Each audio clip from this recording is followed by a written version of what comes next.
El libro de Lucas capítulo 23. Recuerden,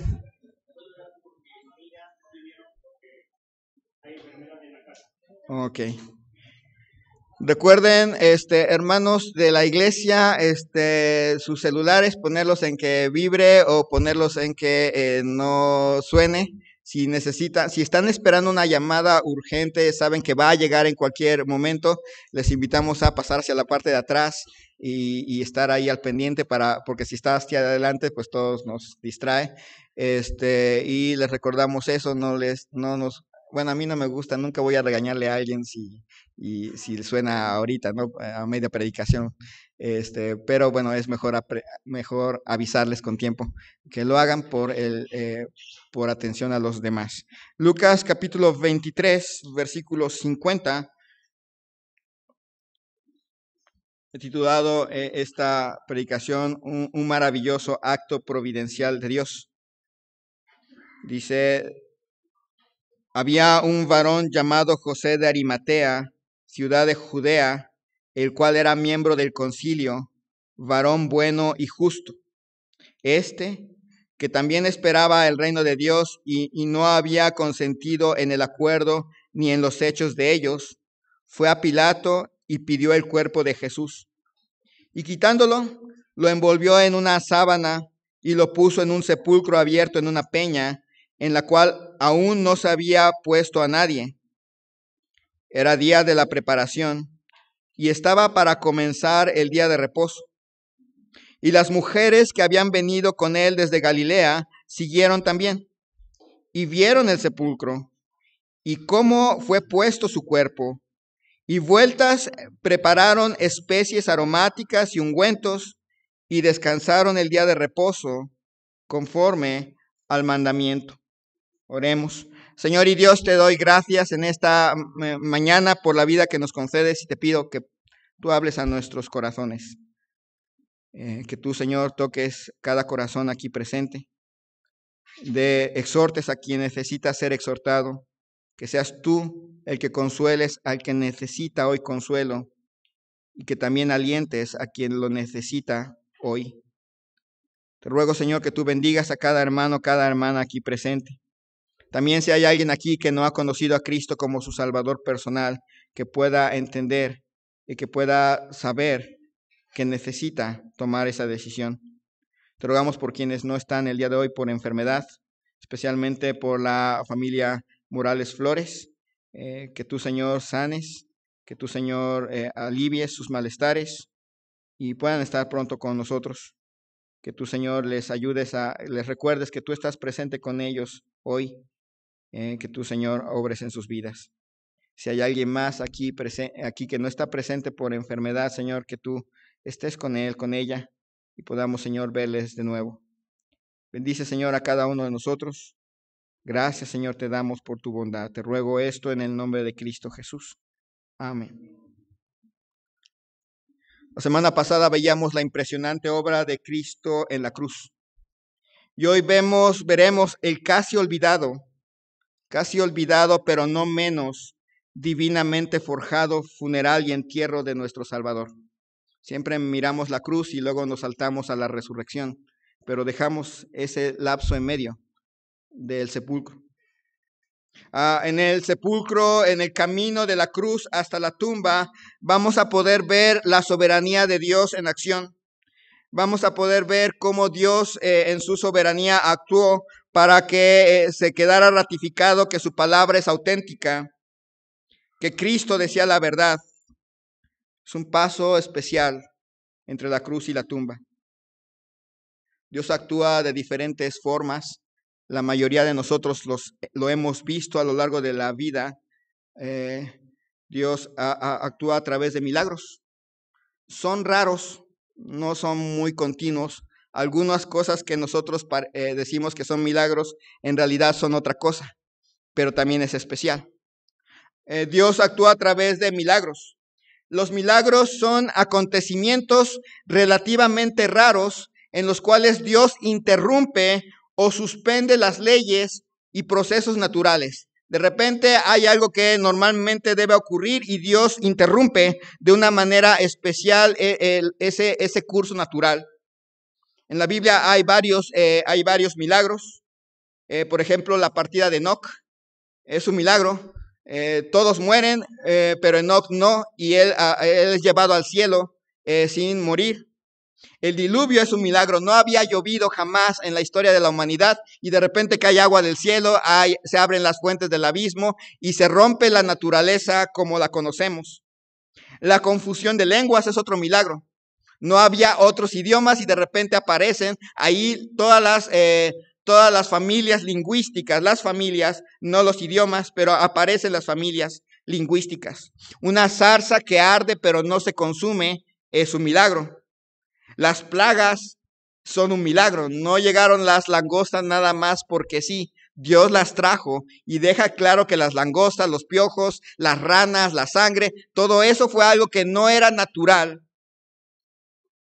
Cuando se partió el mar Rojo en dos, a lo mejor se ha visto que un mar se parte, pero no que la gente pase por seco. Hubo un milagro ahí.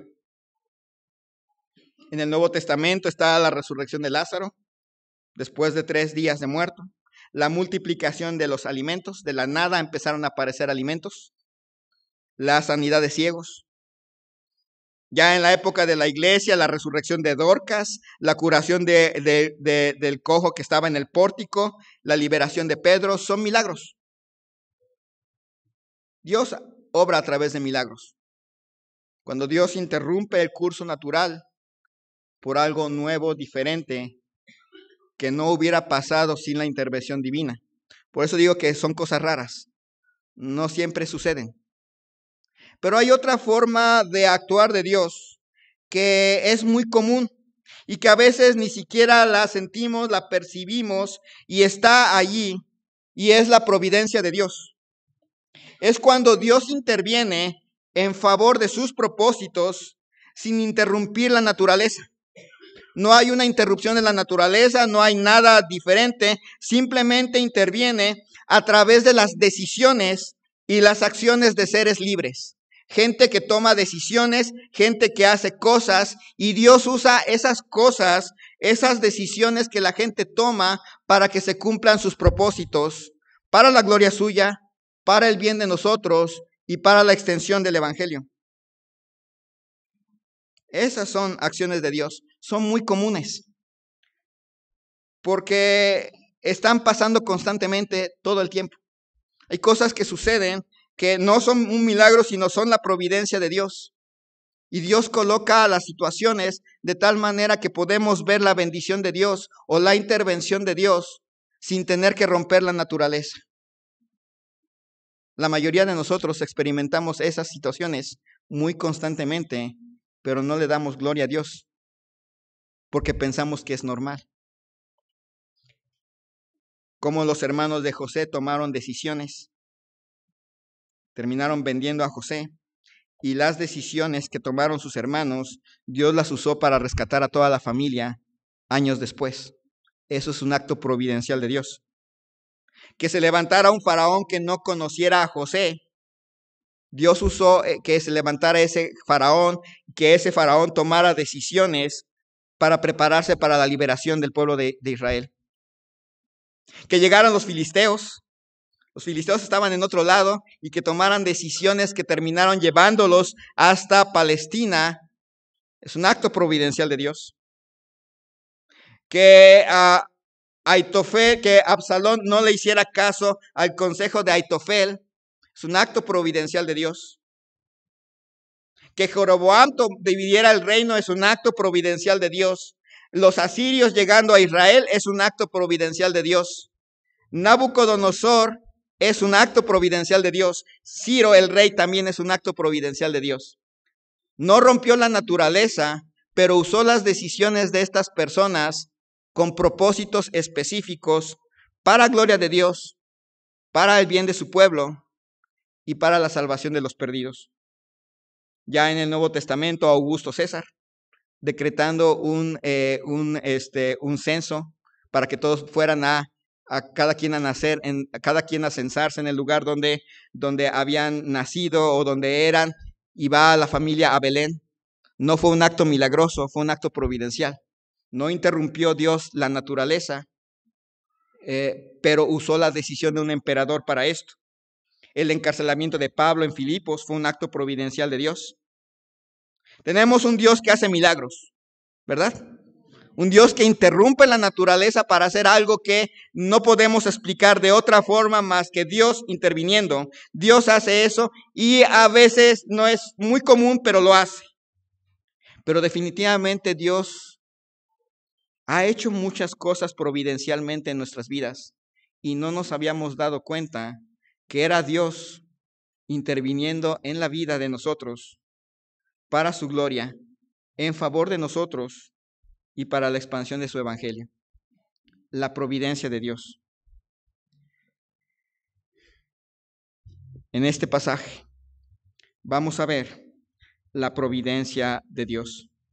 Dice Juan capítulo 19, versículos 31 al 37, los eventos inmediatos al momento en que Cristo expiró. Dice ahí en Juan capítulo 19, versículo 31. Entonces los judíos, por cuanto era la preparación de la Pascua, a fin de que los cuerpos no quedasen en la cruz en el día de reposo, pues aquel día de reposo era de gran solemnidad, rogaron a Pilato que se les quebrasen las piernas y fuesen quitados de allí. Vinieron pues los soldados y quebraron las piernas al primero y asimismo al otro que había sido crucificado con él. Mas cuando llegaron a Jesús, como le vieron ya muerto, no le quebraron las piernas. Pero uno de los soldados le abrió el costado con una lanza y al instante salió sangre y agua. Y el que lo vio da testimonio, y su testimonio es verdadero, y él sabe que dice verdad, para que vosotros también creáis. Porque estas cosas sucedieron para que se cumpliese la escritura, no será quebrantado hueso suyo. Y también otra escritura que dice, mirarán al que traspasaron. Conforme a la ley exigía que quien era ejecutado no permaneciera más allá de las 6 de la tarde en el lugar de ejecución. Y especialmente en este día que era el día de la Pascua, venía un día de gran solemnidad y esperaban que nadie de los ejecutados quedara crucificado, sino que sus cuerpos bajaran. Así que los líderes pidieron a Pilato que acabara todo rápido. La muerte en la cruz no era fácil. Ellos quedaban en la cruz, quedaban suspendidos y con las piernas ayudaban para poder respirar. Se levantaban tantito, respiraban y ya luego podían regresar a su posición. Así que podían estar de 1, 2 o hasta 3 días crucificados sin morir. Eso era un martirio. Llegaba un momento en que también los músculos de las piernas se les cansaban y ya no podían más estirarse y finalmente morían. Así que ante la situación en que estaba viviendo, que estaba pasando, los líderes ya quieren deshacerse de esto y le piden a Pilato que les rompan las piernas. Y van a llegar a romperle las piernas a cada uno de los ejecutados, y al romperle las piernas, la única forma de poder respirar es haciendo ahora sí que ejercicios con los brazos, muy cansados rápidamente. Morirían de asfixia en poco tiempo. Era una decisión que ellos estaban pidiendo. Pilato les concede la petición y da la orden que se quiebren las piernas de los sentenciados. Era irremediablemente la condena a muerte ya final para los dos ladrones. Pero cuando llegan a Jesús, ya está muerto. Está ahí y ya no es necesario romperle las piernas porque él ya ha entregado su vida. Le rompen las piernas al primero, le rompen las piernas al que le pidió a Jesús que se acordara de él cuando estuviera en el paraíso. Pero ya a ellos les rompen las piernas, unos instantes más ya no van a poder respirar y van a morir asfixiados. Una muerte horrible. Pero cuando llegan a Jesús ya no está vivo. Toman decisiones también. Ahí llegan los soldados y le abren el costado. Esto es un proceso. Tenían que asegurarse que los que estaban ahí estuvieran realmente muertos. Y ya ven que ya no respira, pero hay que asegurarse. Entonces le abren el costado, sale sangre y sale el líquido que está adentro en la bolsa que contiene los pulmones. Se sale y comprueban, él ya está muerto. Se corrobora el testimonio. Parecen decisiones comunes. Los sacerdotes no quieren que haya un ejecutado entrando a la fiesta solemne, así que toman la decisión de pedir que acaben con los que están ahí y que los tiren, porque la idea es que los quiten ahí a una persona ejecutada, la bajan de la cruz y la tiran a una fosa. Piden que se tiren ya a la fosa, que les quiebren las piernas. Toman la decisión los romanos de asegurarse de que Jesús está muerto, le atraviesan el costado con una lanza, se corrobora que está muerto. De hecho, uno de los discípulos dice que él lo vio y asegura que estaba muerto. Son decisiones que se toman, pero no son al azar. Salmo 34:20. Salmo 34:20.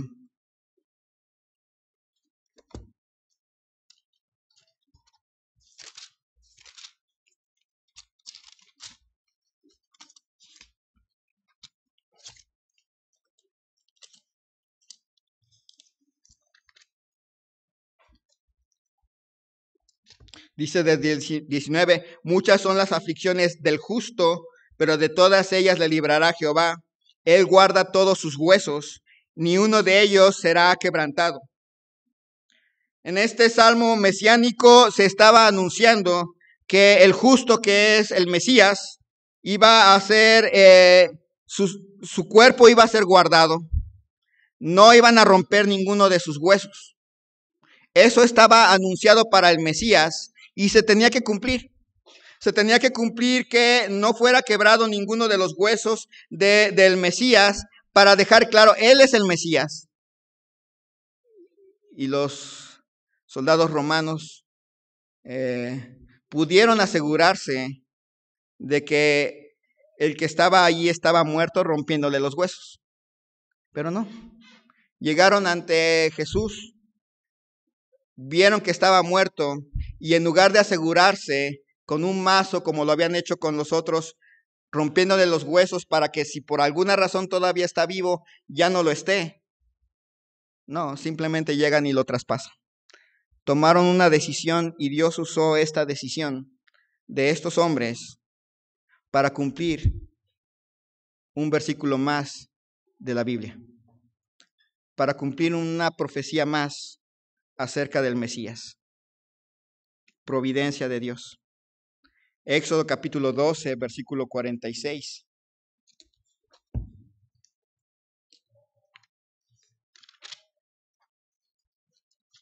Éxodo 12, 46.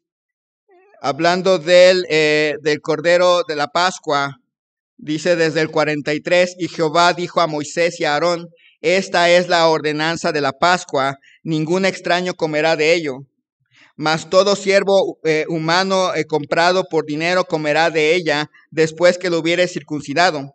El extranjero y el jornalero no comerán de ella. Se comerá en una casa, y no llevarás de aquella carne fuera de ella, ni quebraréis hueso suyo. La orden para el Cordero de la Pascua era que no se quebrara ninguno de sus huesos. Y este Cordero está tipificando a Cristo, anunciando que a Cristo, el Cordero de Dios que quita el pecado del mundo, no se le podía quebrar ningún hueso. Estos hombres tomaron decisiones. Llegado el soldado romano y Dios usó a este soldado romano tomando decisiones para cumplir un versículo más acerca, ahora no de la profecía, sino del tipo de Cristo. Ningún hueso fue quebrado. Providencia de Dios. Recuerden que la providencia de Dios es cuando Dios usa decisiones de las personas para cumplir sus propósitos, sus planes, para honra suya, bien de nosotros y salvación del perdido. Zacarías 12:10. Llegan los soldados, toman la decisión de no quebrarle los huesos porque ya está muerto. Deciden no asegurarse rompiéndole los huesos ya nada más para concluir. Pero dice Zacarías, ahí en los profetas menores, Zacarías capítulo 12,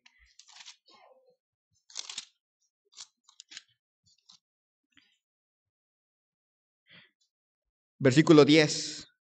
Y derramaré sobre la casa de David y sobre los moradores de Jerusalén espíritu de gracia y de oración, y mirarán a mí, a quien traspasaron. Está hablando el Mesías. Mirarán a mí, a quien traspasaron. El Mesías tenía que ser traspasado. El Mesías tenía que ser traspasado en el tiempo de su muerte. Y llegaron los soldados y lo vieron y tomaron la decisión de no romper sus huesos. Y Dios usó esa decisión para dejar en claro, la persona que tienen ahí enfrente es el Mesías. Porque del Mesías se había dicho que ningún hueso suyo se iba a romper. El que tienen allí enfrente es el Cordero de Dios que quita el pecado del mundo, porque del Cordero se había anunciado que no se tenía que romper ningún hueso suyo. Pero del Mesías se había anunciado que iba a ser traspasado. Y entonces el soldado romano, sin saber, sin haber leído las profecías, sin haber leído las escrituras, tomó la decisión de traspasar a Jesús con una lanza. Providencia de Dios. Los líderes, Pilato y los soldados romanos, cada uno de ellos tomó decisiones. Pero Dios usó esto para que se cumplieran profecías, para que se validara a Cristo como el Mesías, para que se confirmara su muerte, para que así la realidad de la resurrección fuese impresionante. Quedó claro que quien estaba ahí realmente estaba muerto, no estaba desmayado, no estaba sin conocimiento, pero vivo, estaba muerto. Y quedó claro para que la resurrección realmente fuera resurrección. Al final se hizo la voluntad de Dios. Ningún hueso se rompió, fue traspasado y dejó claro que estaba muerto.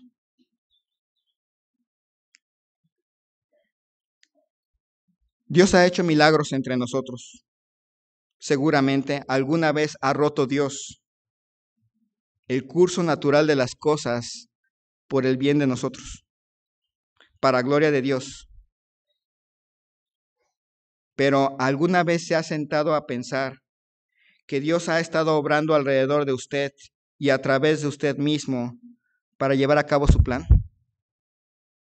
¿Alguna vez se ha sentado a pensar que Dios ha actuado con personas que no conocemos, con personas que o conocemos pero que no son creyentes, y ha actuado a través de esas personas para gloria de Dios, por el bien de usted y para salvación de otros? Generalmente damos gracias a Dios por los milagros porque aparecen y son majestuosos. Pero Dios en su providencia ha estado haciendo cosas. Detallitos que a lo mejor se le han escapado. Cosas que normalmente no sucederían, pero que al mismo tiempo no son rompimiento de la naturaleza, pero es una clara intervención de Dios. Se ha puesto a pensar en cómo a través también de nosotros Dios ha hecho cosas en favor de la salvación de otros. La providencia de Dios. Esperamos milagros, pero casi nunca damos gracias a Él por su providencia. Porque Él hace cosas a través de personas, a través de decisiones de personas, para gloria de Él, para bien de usted y mío, y para alcanzar a otros. Casi nunca pensamos en ello. Son esos pequeños detallitos, palabras de alguien que no conocemos, acciones de personas que no son malas en sí, no son agresivas contra nosotros, pero que ahí están. detallitos pequeños por el bien de usted. ¿Alguna vez le ha dado gracias por su providencia? Vemos primero en esa escena, poco antes de la sepultura, pero ahora veamos Lucas 23:50, el cierre de este capítulo, la providencia de Dios. Lucas capítulo 23.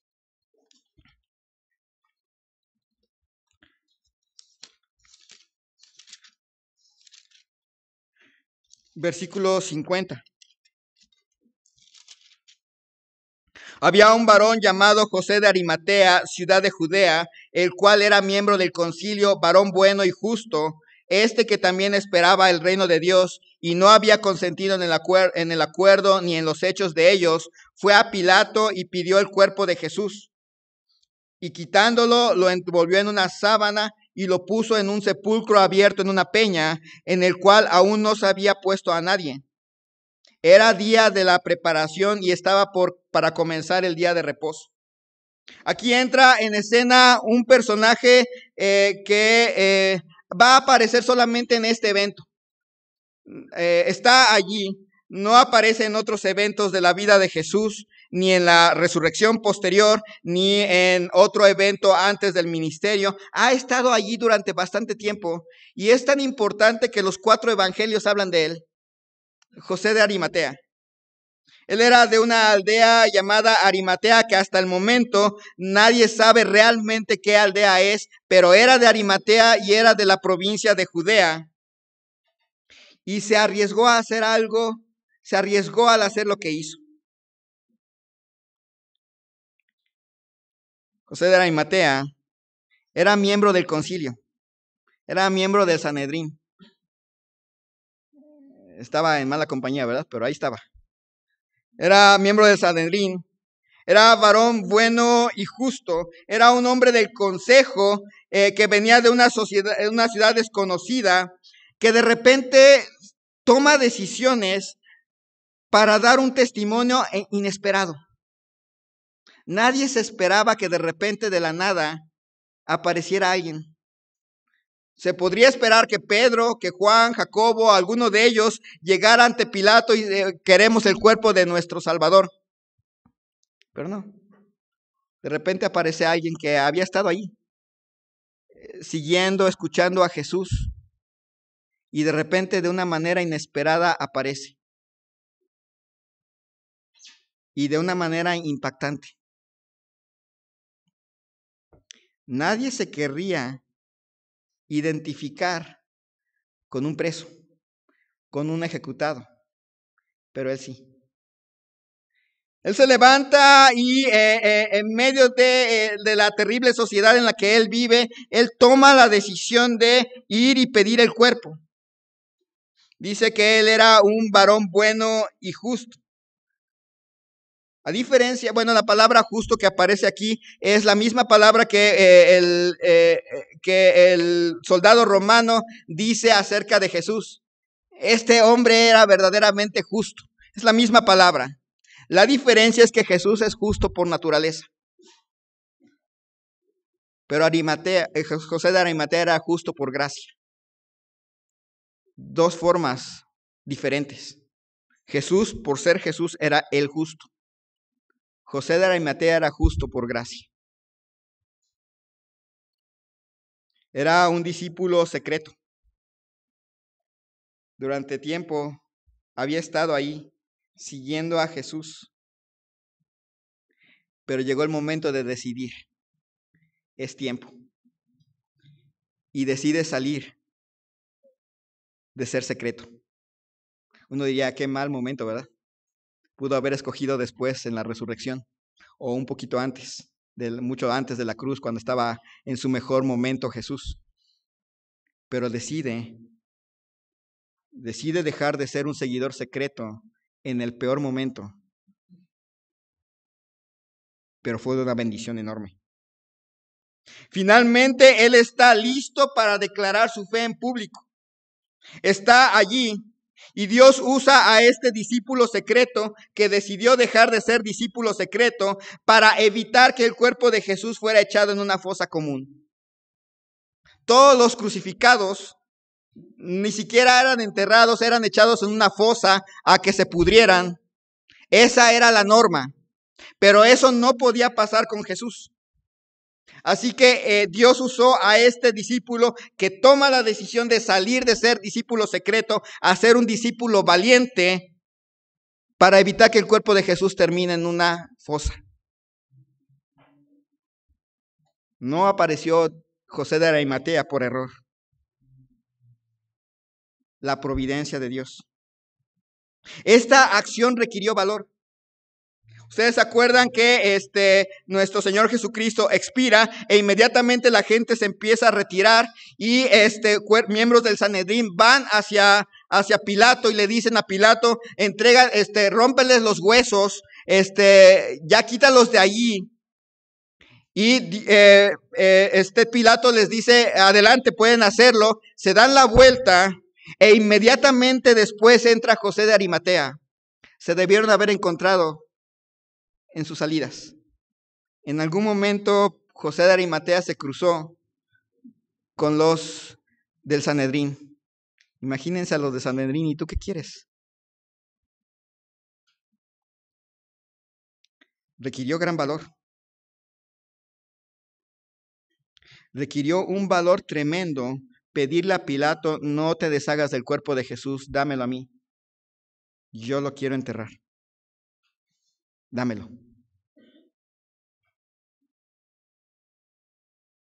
Dice Isaías 53:9.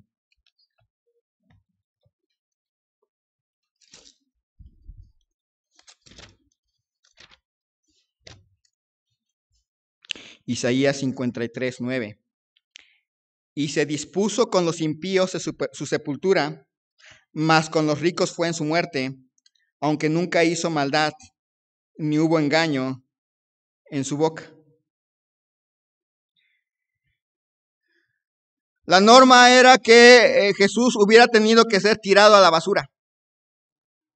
Su cuerpo tirado a la basura.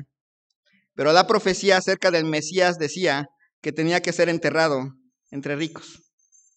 Y José de Arimatea era rico.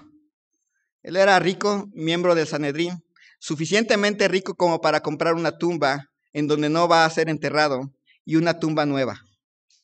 Acuérdense que en aquel entonces las tumbas no eran como las nuestras que son en la tierra y eran cuevas. Se cavaban a veces, se abrían a veces y eso requería construcción. Y él puso. No fue un error. Fue la providencia de Dios. Dice Mateo capítulo 12, versículo 40, palabras de Jesús mismo acerca de su muerte. Mateo 12, versículo 40, dice, porque como estuvo Jonás en el vientre del gran pez 3 días y 3 noches, así estará el Hijo del Hombre en el corazón de la tierra 3 días y 3 noches. Cuando Jesús mismo habló de su muerte, él declaró que él no iba a ser tirado a la basura. Él no iba a ir a una fosa. Él iba a ser sepultado en el corazón de la tierra. Iba a entrar a una tumba. No había manera de que eso sucediera sino por la providencia de Dios. No intervino de una manera sobrenatural, rompiendo, bajando un ángel para hacer lo que tenía que hacer. Usó las decisiones de un hombre que había sido discípulo secreto y que decidió dejar de serlo. Y con gran valor pidió el cuerpo de Jesús. Había estado cavando una tumba y ahora era el tiempo de usarla para su Señor. Esperaba el reino de Dios. Creía que esa persona que había sido sacrificada era el Mesías. Y tomó decisiones. ¿Error? No. La providencia de Dios. José de Arimatea con ayuda de Nicodemo, porque ustedes ven en los otros evangelios, Nicodemo llega, aquel que había hablado con Jesús de noche. Ambos llegan, bajan a Cristo de la cruz, lo envuelven en lienzos, le ponen las especies que trae Nicodemo y lo sepultan en una tumba nueva. Ni siquiera lo sepultan en una tumba cualquiera, en una tumba nueva, porque para que no haya inmundicia, para que no haya nada que lo declare inmundo, lo meten en una tumba nueva. Pero además, en estos actos providenciales de Dios, dice ahí en Lucas capítulo 23, versículos 55 al 54. 55 al 56. Y las mujeres que habían venido con él desde Galilea siguieron también y vieron el sepulcro y cómo fue puesto su cuerpo. Y vueltas prepararon especies aromáticas y ungüentos y descansaron el día de reposo conforme al mandamiento. Venían también unas mujeres, dice que siguieron. Ellas no tocaron el cuerpo, no lo bajaron. Vieron a Nicodemo y a José de Arimatea bajar el cuerpo, se lo llevaron y las mujeres ahí van atrás de ellos. Vieron que Nicodemo y José de Arimatea entraron a la tumba a preparar el cuerpo y ellas se quedaron afuera. Y vieron dónde estaba Jesús.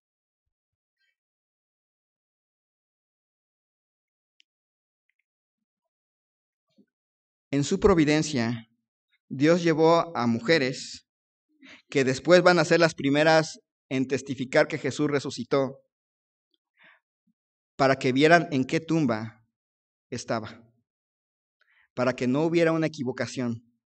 Fueron a la tumba equivocada, por eso se encontraron que no estaba en la tumba. No, no es cierto. Ellas vieron dónde estaba. Ellas se aseguraron de en qué tumba fue enterrado. ¿Error? No. La providencia de Dios. José de Arimatea, Nicodemo, las mujeres que siguieron a Jesús, cada uno de ellos tomaron sus propias decisiones, pero Dios usó eso para cuidar del cuerpo de Jesús, para cumplir profecías acerca de la sepultura de Jesús, para atestiguar que realmente estaba muerto y presentar argumentos claros por la resurrección. Al final de cuentas, Dios estaba haciendo su voluntad.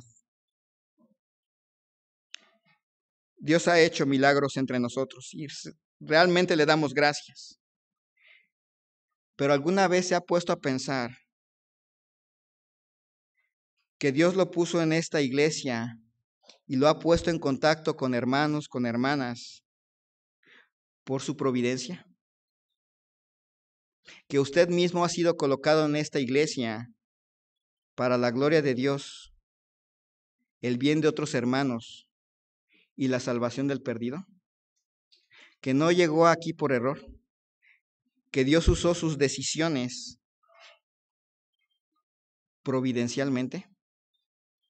¿Alguna vez se ha puesto a pensar que ese hermano o esa hermana que le ha hecho enojar, en realidad Dios le ha puesto enfrente de usted providencialmente para gloria de Dios, para bien espiritual de usted y para salvación de un perdido? Se modificaría mucho su visión de la iglesia. Dios usa a los santos providencialmente.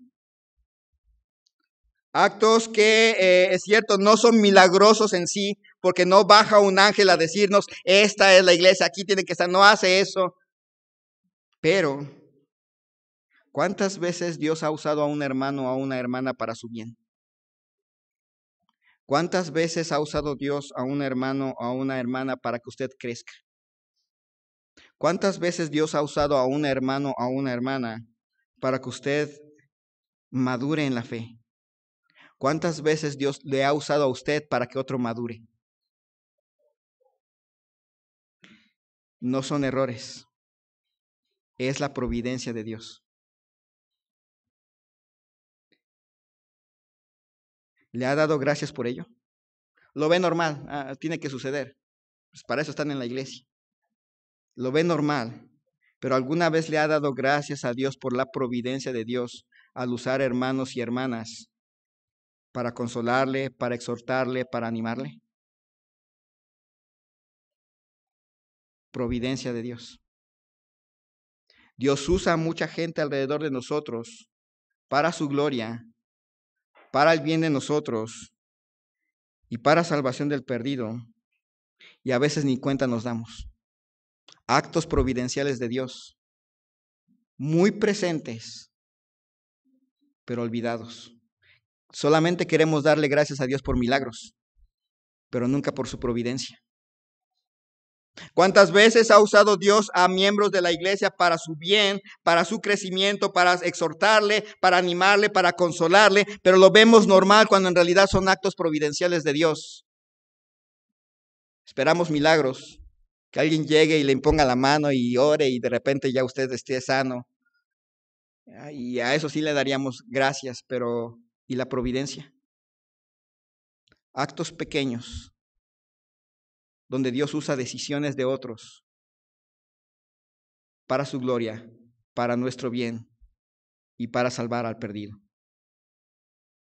Termina este texto o este evento de la sepultura ahí en Mateo capítulo 27. Mateo 27.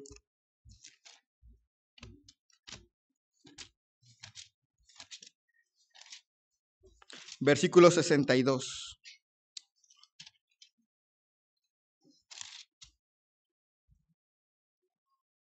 Ya casi al final de todos estos eventos. Mateo 27, versículo 62. Al día siguiente, que es después de la preparación, se reunieron los principales sacerdotes y los fariseos ante Pilato, diciendo: Señor, nos acordamos que aquel engañador dijo, viviendo aún, después de 3 días resucitaré. Manda pues que se asegure el sepulcro hasta el tercer día, no sea que vengan sus discípulos de noche y lo hurten y digan al pueblo: resucitó de entre los muertos, y será el postrer error peor que el primero. Y Pilato les dijo: ahí tenéis una guardia, id y asegurarlo como sabéis. Entonces ellos fueron y aseguraron el sepulcro, sellando la piedra y poniendo la guardia. Tenemos a un grupo de hombres que no creen en Jesús, pero se acuerdan que él dijo que iba a resucitar. Del otro lado tenemos a un grupo que cree en Jesús, pero que se les olvidó. Así a veces es la fe. Hay gente que no cree en que si uno ora, Dios responde, pero se asusta cuando sucede. Y gente que se supone que creemos que Dios responde cuando oramos, pero no esperamos la respuesta. Los discípulos no esperaban que Cristo resucitara, y menos se atreverían a dar testimonio de una mentira. Ellos se fueron a esconder. Ellos pensaban, pues ya mataron a Jesús, ahora seguimos nosotros, así que mejor nos escondemos. Ahí estaban metidos. Los discípulos estaban asustados. No iban a tener el ánimo para enfrentarse a una autoridad por el cuerpo de Jesús. Ellos decían, los líderes decían: asegura Pilato la tumba porque él dijo que iba a resucitar. Y seguramente si los dejamos así, van a venir los discípulos, van a abrir la roca, van a sacarle el cuerpo y van a decirnos que él resucitó. Así que necesitamos una guardia ahí por si pasa. Bueno, les manda una guardia. Todo esto es para asegurarse que Jesús va realmente a resucitar. Piensen en Jesús. Si en realidad no hubiera muerto, simplemente después de tantas cosas que le pasaron en la cruz, todo débil se desmayó y lo meten a la tumba, en primer lugar piensen en un desmayado. Los que se han desmayado alguna vez saben que nadie despierta bien feliz y contento, ¿verdad? Terminamos todos adoloridos. Bueno, se levanta. Tiene que romper las mortajas. Le pusieron unas especies, los judíos no embalsamaban a las personas, así que les pusieron una especie que dejaba que las vendas se le pegaran al cuerpo. Así que las va a tener que romper. Bueno, supongamos que las logra romper, con todas sus fuerzas que le quedan las rompe. Hay una piedra grande ahí. La tiene que mover. No va a poder, ¿verdad? Supongamos que la mueve. Rueda y sale. ¿Qué es lo primero que va a ver ahí? La guardia. Si no estaba muerto, ahí se acabó. Los logra vencer. Todo débil tiene que caminar a Jerusalén. Tocar la puerta y aquí estoy. ¿No, verdad? Del lado inverso, los discípulos después dicen, híjole, ya le hemos seguido y ni modo que lo dejemos ahorita allí. Nosotros queríamos que fuera el líder de Israel, ya no está, entonces nosotros tenemos que seguir su lucha, vamos a quitarles el cuerpo. Pescadores de Galilea. El mejor de todos es el Mateo, que cobraba impuestos. A una guardia romana entrenada para matar.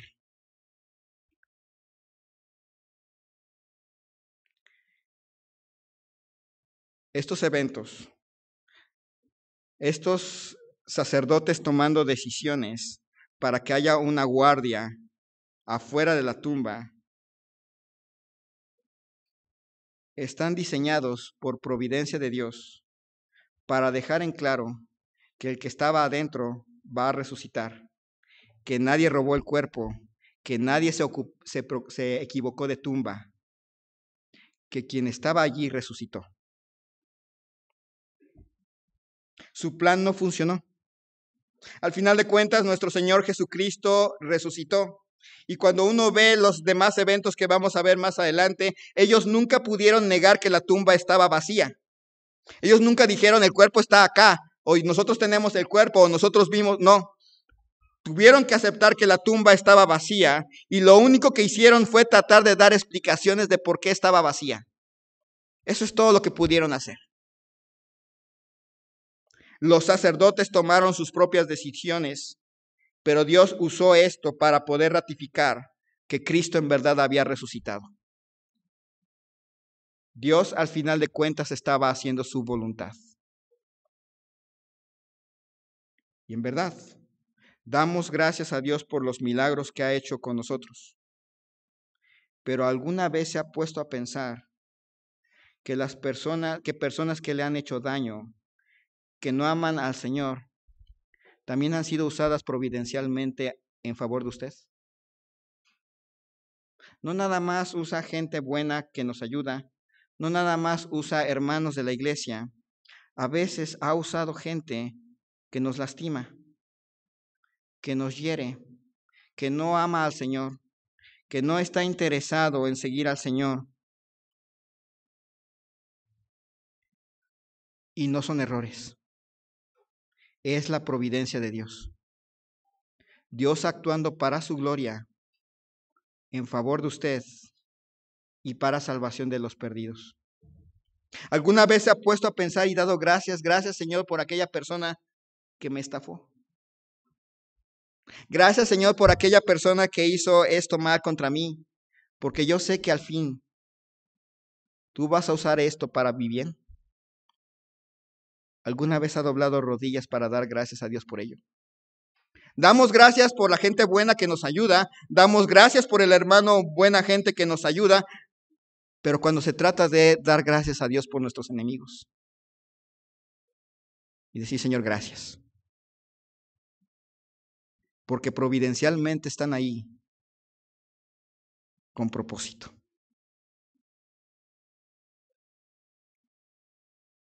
Gracias a Dios por los milagros que Él ha hecho en usted, pero gracias también por su providencia.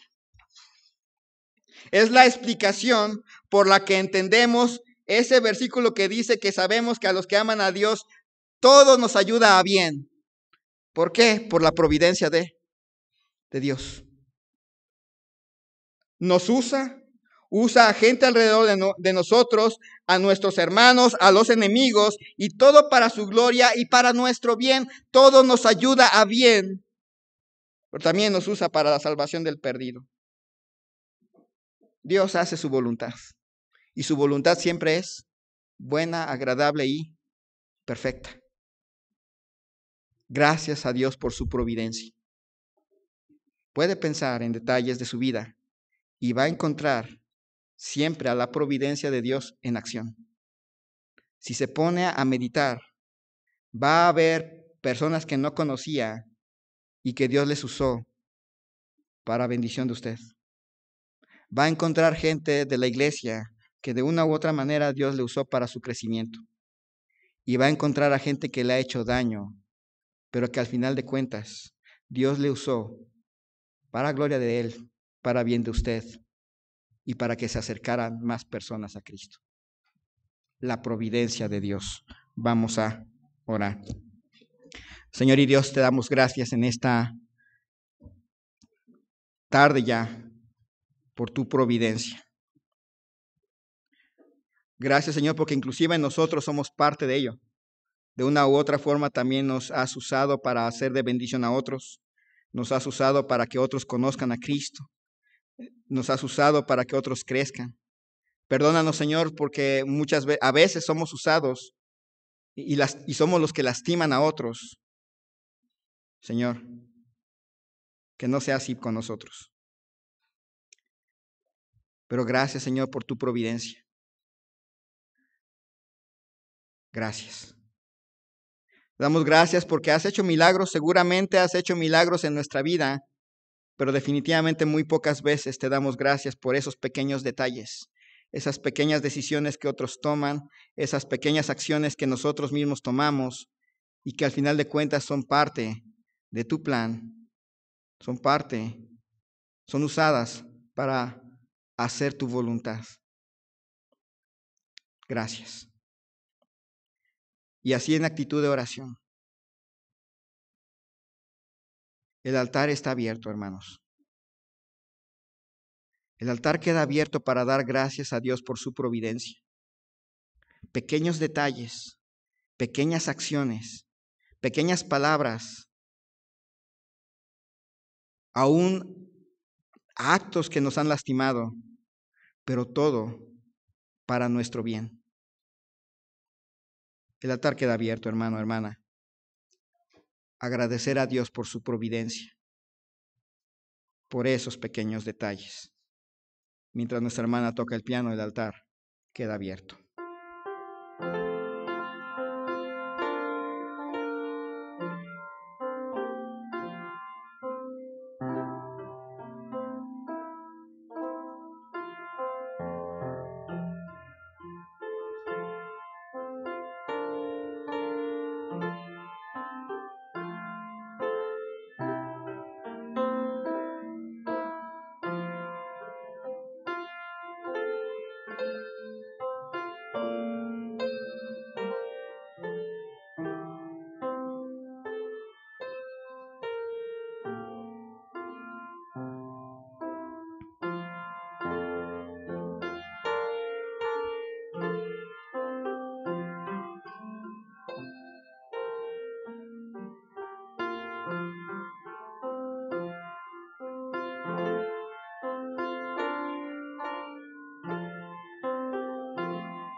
Señor y Dios, te damos gracias en esta tarde y definitivamente te damos gracias por tu providencia, porque tú cuidas de nosotros, porque tú cumples promesas, haces cosas que no merecemos y sin embargo las haces en favor nuestro. Gracias, Señor, porque sabemos que todas las cosas nos ayudan a bien, a crecer en Cristo. Te damos gracias. Te damos gracias porque tú en tu providencia pones alrededor de nosotros personas que nos van a ayudar a crecer espiritualmente, a las cuales podemos testificarles, a las cuales podemos contarles de tu gloria. También, Señor, te damos gracias, Señor, porque tú pones alrededor de nuestros hermanos y hermanas, a nosotros mismos nos pones en una iglesia providencialmente para el crecimiento espiritual de todos. Gracias. Gracias, Señor, porque inclusive has usado personas que nos hieren, que nos lastiman, para aprender más de tu amor, más de tu gracia, más de tu misericordia. Tu providencia ahí está. Normalmente no la notamos. Normalmente no meditamos en lo que tú estás haciendo alrededor de nosotros. Señor, ayúdanos a recordar que tú estás ahí, que nada pasa por error, que todo está cumpliendo un propósito, un plan, el tuyo. Gracias, Señor, te damos. Te ruego tu bendición y que cada uno de nosotros pueda llegar a casa bien y tomar un tiempo para convivir y meditar en tu providencia, también para nosotros como familias. En el nombre de Cristo Jesús, te doy gracias. Amén. Que el Señor les bendiga grandemente.